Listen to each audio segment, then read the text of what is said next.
America के राष्ट्रपति Donald Trump और यूक्रेन के राष्ट्रपति व्लादिमीर जेलेंस्की की व्हाइट हाउस में जो मुलाकात हुई वो भयंकर ड्रामे में तब्दील हो गई।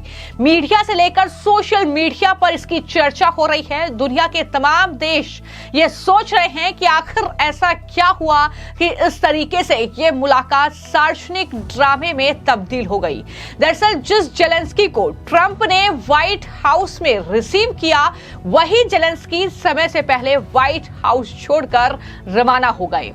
ये जॉइंट जो प्रेस कॉन्फ्रेंस होनी थी वो भी रद्द कर दी गई। दरअसल रूस और यूक्रेन के बीच चल रहे युद्ध के बीच ट्रंप से जेलेंस्की की ये मुलाकात हुई। मिनरल डील को लेकर ये मुलाकात होनी थी, ये हाई लेवल बातचीत चल रही थी, लेकिन अचानक ये बातचीत एक सार्वजनिक तमाशे में तब्दील हो गई। और इसको लेकर जहां जेलेंस्की ने ट्रंप पर आरोप लगाया तो ट्रंप ने भी एक लंबा चौड़ा नोट लिखते हुए जेलेंस्की को मुंहतोड़ जवाब दिया। दरअसल व्हाइट हाउस में जो ये मुलाकात दोनों नेताओं की हुई वो मुलाकात ड्रामे के साथ खत्म हुई। ये बैठक 28 फरवरी को वॉशिंगटन डीसी में हुई थी, लेकिन तय समय से पहले ही जेलेंस्की वहां से चले गए। जॉइंट प्रेस कॉन्फ्रेंस भी रद्द कर दी गई क्योंकि ट्रंप ने जेलेंस्की पर अमेरिका का अपमान करने का आरोप लगाया है।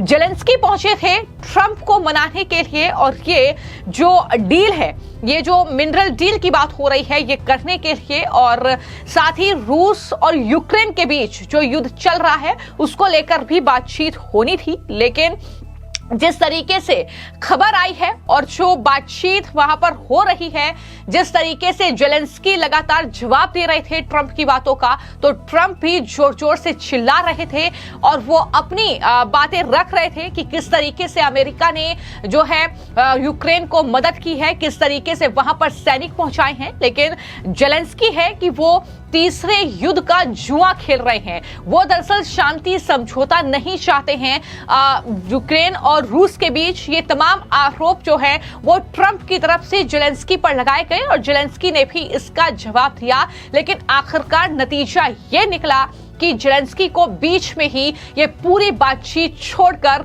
जाना पड़ा, क्योंकि इस तरीके से ये कहा जा रहा है कि ट्रंप ने जेलेंस्की के जो अरमान थे, जिसे वो पूरा करना चाहते थे, उसको कहीं ना कहीं एक तरीके से चकनाचूर कर दिया। देखिए, ट्रंप और जेलेंस्की की जो ये मीटिंग हुई है बहुत ही अजीबोगरीब हुई। वर्ल्ड हिस्ट्री में और मान लीजिए अमेरिकन हिस्ट्री में कभी ऐसी कोई मीटिंग नहीं हुई ओवल ऑफिस में प्रेसिडेंट ऑफ अमेरिका के साथ किसी दूसरे देश के लीडर की, जो इस तरह की तू मैम में कन्वर्ट हो गई, तो बहुत ही अनप्रेसिडेंटेड है। दूसरी बात, मेरे विचार से इसमें अमेरिकन डिप्लोमेसी ने गलती करी, बहुत बड़ी गलती। पहली बात, जब उन्हें पता था कि जेलेंस्की के विचार क्या हैं और जेलेंस्की अभी तैयार नहीं है इस तरह की बातचीत के लिए कि सीज फायर कैसी हो, मिनरल्स का क्या हिसाब हो, तो जेलेंस्की को बुलाया क्यों मीटिंग के लिए? देखिए, जब बड़े लीडर्स के बीच में जब मीटिंग होती है तो 80% 90% पहले होमवर्क हो जाता है उनके मिनिस्टर ऑफ फॉरेन अफेयर्स, दोनों देशों के bureaucrats, diplomats, national security advisers द्वारा। दो लीडर्स तभी मिलते हैं जब सारा होमवर्क हो गया होता है, ताकि मोटी मोटी बातें होनी और हैंडशेक होना और स्माइल और पिक्चर हो। तो ये एक अमेरिकन डिप्लोमेसी की एक मैं बहुत बड़ी गलती मानूंगा। हो सकता है वो तेजी में, जल्दी में है कि कोई डील करनी है और विन लेनी है इसलिए करा, पर जो भी कारण है ये गलत हुआ। दूसरी बात, ये जो मीटिंग होनी थी ये बंद कमरे में हो सकती थी और उसके बाद दोनों लीडर्स बाहर आके प्रेस स्टेटमेंट देते अपनी जो भी, या मीडिया से क्वेश्चंस लेते। क्या जरूरत थी कि मीटिंग शुरू होने से पहले, जब आपको पता है कि जेलेंस्की के विचार कुछ अलग है, दुनिया की मीडिया के सामने आप बैठ करके बातें कर रहे हो और तू में आ गए? तो ये भी मेरे ख्याल से गलती है अमेरिकन डिप्लोमेसी की पोजीशनिंग के हिसाब से। अब इन दोनों चीजों के अलावा, यस, ये डील बनेगी, आने वाले वक्त में बनेगी। हां, कल की मीटिंग के द्वारा ट्रंप की छवि पर कुछ दाग भी आए हैं, क्योंकि ट्रंप तो अपने को मास्टर ऑफ डील कहते हैं और इस डील को लुक फॉरवर्ड कर रहे थे। एक दिन पहले उन्होंने कहा था, कल भी कह रहे थे कि आएंगे, हम बहुत अच्छी डील करेंगे, $350 बिलियन की, ये वो। अब जेलेंस्की आए, डील नहीं हुई और जेलेंस्की इस तरह की बातें करके चले गए, तो ट्रंप की छवि पर भी ये थोड़ा दाग है। परंतु ट्रंप एक मैच्योर बिजनेसमैन, मैच्योर लीडर है वो जिस इंडस्ट्री से रियल एस्टेट बिजनेस में आते हैं उसमें बहुत नेगोशिएशंस होती हैं, आगे पीछे होता है, ब्लफिंग होती हैं, धमकियां दी जाती हैं, ये वो, और एंड में जाके डील बन जाती है। ट्रंप तो मार्क जकरबर्ग को कहते थे पिछले साल में इसे जेल में डाल दूंगा, और अब मार्क जकरबर्ग उनका सबसे अच्छा दोस्त बन गया है। ट्रंप का वाइस प्रेसिडेंट जो जेडी वैंस है, ट्रंप को हिटलर कहता था, पर ट्रंप ने उससे भी दोस्ती कर ली, उसको अपना वाइस प्रेसिडेंट बना लिया। तो ट्रंप प्रैग्मेटिक भी हैं। तो ट्रंप, क्योंकि अपने देश के हित में उन्हें ये डील चाहिए, क्योंकि ये जो मिनरल्स हैं, फिलहाल दुनिया में जो मार्केट है उसको चाइना कंट्रोल करता है, और ये जो मिनरल्स हैं ये जाते हैं आपके मेटलर्जी में, हवाई जहाजों को बनाने में, मिसाइल्स को बनाने में, कंप्यूटर चिप्स को बनाने में इत्यादि। ये चाइना मार्केट कंट्रोल करता है। अगर यूक्रेन से डील हो जाती और होगी आगे, तो अमेरिका को एक डिफरेंट सप्लाई चेन मिल जाती और चाइना का जो रुतबा और जो दबदबा था वो कम हो जाता। तो अमेरिका को उस मामले के लिए ये डील चाहिए। तो आने वाले वक्त में ये डील बनेगी, परंतु अभी के लिए ये एक हिक्कप हो गया है। दरअसल कई बार ट्रंप ने कुछ इस तरीके के बयान दिए हैं और कहा है कि दरअसल जो सपोर्ट जो है यूक्रेन को चाहिए, उसके बदले अमेरिका को 500 अरब डॉलर चाहिए, जो सपोर्ट जो है यूक्रेन को दिया गया है। लेकिन 350 अरब डॉलर में बात फाइनल करते हैं। उन्होंने शर्त भी रखी कि इसके बदले यूक्रेन को कुछ नहीं मिलेगा, यानी कोई मदद नहीं मिलेगी, कोई सुरक्षा बिल्कुल नहीं मिलेगी, कोई सैनिक नहीं मिलेंगे।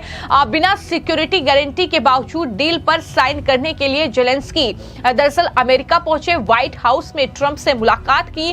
ट्रंप खुद उनके स्वागत में बाहर दरवाजे तक आए। दोनों नेताओं की अच्छी तस्वीरें भी आई, लेकिन इसके बाद जो कुछ हुआ वो जाहिर तौर पर दुनिया के सामने है कि किस तरीके से एक पत्रकार ने यूक्रेन की सिक्योरिटी पर सवाल पूछा तो उन्होंने इस मुद्दे पर बात करने से ही इनकार कर दिया। तो कुछ इस तरह की तस्वीर देखने को मिली। और जब ये पूरी बातचीत चल रही थी तो वहां पर जो अमेरिका के वाइस प्रेसिडेंट हैं वो भी वहां पर थे और वेंस, उनके साथ भी जेलेंस्की की खूब बातचीत हुई। लेकिन जब इस पूरी बातचीत में डोनाल्ड ट्रंप की एंट्री होती है तो उसके बाद ये मामला और ज्यादा गर्मा जाता है। ट्रंप ऊंची आवाज में ये कहते हैं कि ये आप तय करने की स्थिति में नहीं है कि हम क्या महसूस करेंगे, हम बहुत अच्छा और बहुत मजबूत महसूस करेंगे। ये जेलेंस्की की बात का जवाब ट्रंप देते हैं।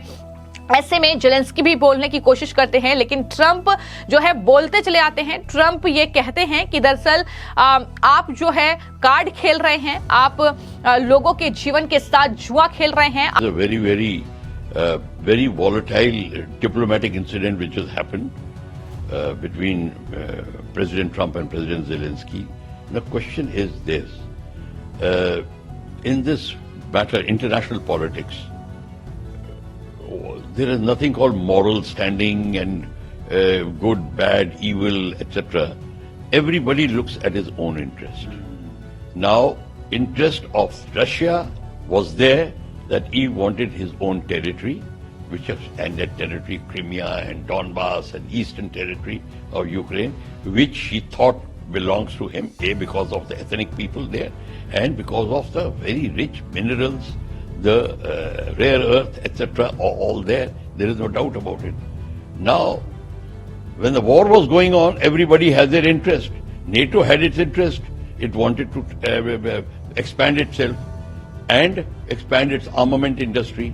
America wanted to expand its armament industry. That's why Trump said, I gave you Javelin when President Biden gave you sheets. Now, question is, Javelin is those missiles you're talking of. It means, question is, they are all looking at war as a money-making thing. They were all looking, in spite of the misery of Zelensky. Then, now he says, now Trump says, I want, I'll bring you peace in no time, there is no problem. All you have to do is, and I'll write off those 350 billion I've given, let me sign the deal with the rare earth deal. Now, what is it? It's fishing in troubled waters. That is the thing. So this is what is the whole world is looking like that. NATO is looking at their interest. Trump is looking at his interest. and nobody is looking at the misery. Yes, they are all playing lip service to his misery. See, your soldiers have died. See, your civilians have died. We can do this. We can stop war, provided rare earth, this, that, and all that thing. So this is where we stand. At the moment, the deal has been scuttled. Zelensky has gone back. He's felt humiliated and insulted. Trump says, I have been insulted, and that's where the thing has ended. It is a total fiasco of a diplomatic sort of beating which was going to take place of international standards. So at this crucial moment, Zelensky has left. At the moment, Zelensky is left with very little options. Now Zelensky will wait and watch as to what Russia does. Basically, Zelensky is interested in Russia. Russia will make sure that they will not let NATO creep in. They are back to square one. NATO bases will not come there. But Russia's main interest was strategic, and that NATO should not make their base there. Now America has gone all the way down, and now to retrieve itself back, because America has already fallen afoul of NATO countries. Germany, France, in fact they resent America spending more arms there, earning money out of there. They want to do, and between NATO and America there has been already a disagree. आप तीसरे विश्व युद्ध के साथ जो है जुआ खेल रहे हैं। आप जो कर रहे हैं वो इस देश के लिए बहुत ज्यादा अपमानजनक है, यानी अमेरिका के लिए ये अपमानित करने वाला है। और जेलेंस्की जवाब देते हैं कि मैं कोई कार्ड नहीं खेल रहा हूं, मैं बहुत सीरियस हूं। तो इस तरीके से ये पूरी बातचीत होती है और जेलेंस्की वहां से उठकर चले आते हैं। लेकिन जिस तरीके से ये तस्वीरें सामने आई हैं उसके बाद जाहिर तौर पर यह भी लगातार कहा जा रहा है, क्योंकि हाल ही में प्रधानमंत्री नरेंद्र मोदी भी अमेरिका गए थे और वहां पर जो तस्वीरें निकलकर सामने आई उसको लेकर कई लोगों ने सवाल उठाया और कहा कि व्हाइट हाउस में जो है पीएम मोदी को रिसीव करने के लिए डोनाल्ड ट्रंप नहीं पहुंचे थे, लेकिन जिसको रिसीव करने पहुंचे उसके साथ किस तरीके का व्यवहार किया गया, किस तरीके से वहां पर जो है जेलेंस्की ने ट्रंप के साथ बातचीत की, तो ये तस्वीरें देखने लायक हैं। हालांकि अगर प्रधानमंत्री की बात की जाए तो उन्हें पूरा सम्मान वहां पर दिया गया था, वहां पर रेड कारपेट भी उनके लिए बिछाया गया था। वहां पर जो है वो तस्वीरें भी आपने देखी होंगी जब ट्रंप प्रधानमंत्री के लिए कुर्सी जो है वो आगे करके उन्हें बैठाने की कोशिश कर रहे थे। तो ये सम्मान वहां पर प्रधानमंत्री नरेंद्र मोदी को मिला और कई लोग इस बात का जिक्र लगातार कर रहे हैं कि दरअसल ये प्रधानमंत्री नरेंद्र मोदी चीजों को जो भांप लेते हैं वो पहले ही ये समझ चुके थे कि कुछ इस तरह की स्थिति हो सकती है डील को लेकर या अन्य किसी वजह से। तो ऐसे में उन्होंने पहले ही कहीं ना कहीं इस चीज को भांप लिया था। तो इस तरीके का सम्मान उन्हें मिला है क्योंकि उनकी कार्यशैली ऐसी है, उनका काम ऐसा है, वो इस तरीके से वर्ल्ड लीडर्स के साथ बातचीत करते हैं, उनके साथ तालमेल बैठाते हैं। तो ये तस्वीरें जो हैं जाहिर तौर पर तमाम लोगों को एक जवाब देने के तौर पर काफी हैं। और हमने देखा कि न सिर्फ अमेरिका के साथ प्रधानमंत्री नरेंद्र मोदी की ये दोस्ताना जो एक तस्वीर है वो देखने को मिलती है, चाहे वो बाइडेन के साथ हो, चाहे वो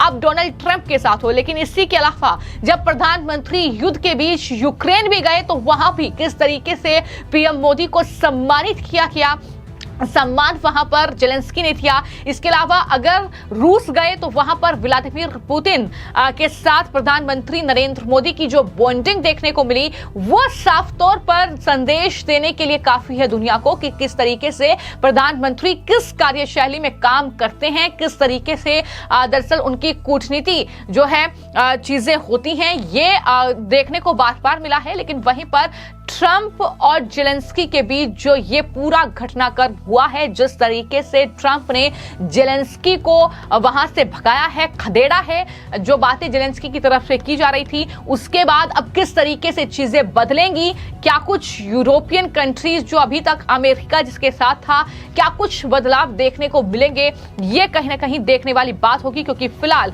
ये कहा जा रहा है कि जो ट्रंप मोदी को एक ग्रेट लीडर बता रहे थे, उन्होंने जेलेंस्की को मूर्ख कहकर वहां से भगा दिया है। इस तरीके से अब देखना होगा कि किस तरीके का बदलाव जो है वो कहीं ना कहीं अंतर्राष्ट्रीय स्तर पर इस मुलाकात के बाद और इस तरीके की तस्वीर आने के बाद देखने को मिलता है। फिलहाल आपकी इस खबर को लेकर क्या राय है, मैं कमेंट बॉक्स में जरूर लिखें। धन्यवाद।